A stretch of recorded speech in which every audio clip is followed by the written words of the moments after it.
Malayalam big boss season 7 ഇപ്പോൾ ഒരു ഉഗ്രൻ പ്രൊമോ വന്നിട്ടുണ്ട്.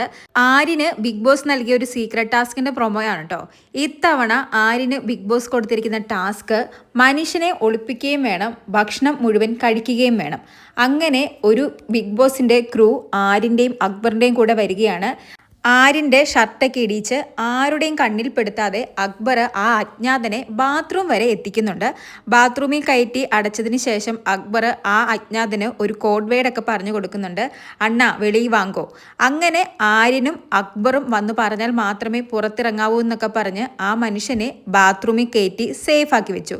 പക്ഷേ അക്ബറിൻ്റെയും ആര്യൻ്റെയും പദ്ധതികളെല്ലാം തകർത്തത് നമ്മുടെ അനുമോളാണ്. സത്യം പറഞ്ഞാൽ അനുമോൾക്ക് കള്ളത്തരം കണ്ടുപിടിക്കാൻ ഒരു പ്രത്യേക കഴിവാണ് കേട്ടോ. CID അനുമോൾ തന്നെയാണ്. കാരണം അനുമോൾ ആദ്യം ടോയ്ലറ്റിലേക്ക് വരുന്നു. നോർമലായിട്ട് ഡോറ് തുറക്കുന്ന സമയത്ത് ഉള്ളിൽ നിന്ന് ലോക്കാണ്. ഇതിലാരെങ്കിലും ഉണ്ടോ എന്ന് ചോദിക്കുന്നു. പക്ഷേ ഉള്ളിൽ നിന്ന് മറുപടി ഒന്നും വരുന്നില്ല. അതിനുശേഷം കുറച്ചു നേരം അനുമോൾ അവിടെ വെയിറ്റ് ചെയ്യുന്നുണ്ട്. ഡ്രസ്സിങ് ഏരിയയിലൊക്കെ നോക്കുന്നുണ്ട്.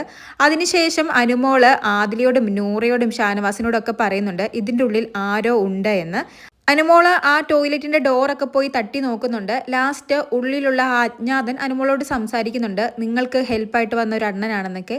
ഏതണ്ണനാണെങ്കിലും വെളിയിൽ വാ അണ്ണാന്നൊക്കെ അനുമോള് പറയുന്നുണ്ട്. അങ്ങനെ CID അനുമോള് ആ അജ്ഞാതനെ കണ്ടുപിടിച്ചിരിക്കുകയാണ്. ഒരു പക്ഷേ വേറെ ആരെങ്കിലുമാണ് ഈ സമയത്ത് ടോയ്ലറ്റിലേക്ക് വരുന്നതെങ്കിൽ ഇങ്ങനെ ഒരു സംശയം തോന്നത്തേയില്ല. അവർ ടോയ്ലറ്റിൽ കയറിയിട്ട് തിരിച്ചു പോയനെ. പക്ഷേ എന്തുകൊണ്ടാണ് അനുമോൾക്ക് ഇങ്ങനെ ഒരു ഡൗട്ട് തോന്നിയതെന്ന് നമുക്കറിയില്ല. എന്തായാലും ഈ അജ്ഞാതനെ അനുമോൾ കണ്ടുപിടിച്ചതോടുകൂടി ആര്യൻ്റെ സീക്രട്ട് ടാസ്ക് പൂർത്തിയാക്കാൻ സാധിക്കാതെ വന്നിരിക്കുകയാണ്. ഇതിൻ്റെ ബാക്കി എന്താകുമെന്ന് നമുക്കറിയാൻ വേണ്ടി ലൈവിന് വേണ്ടി കാത്തിരിക്കാം. കൂടുതൽ ലൈവ് അപ്ഡേറ്റുകളുമായി വീണ്ടും വരാം.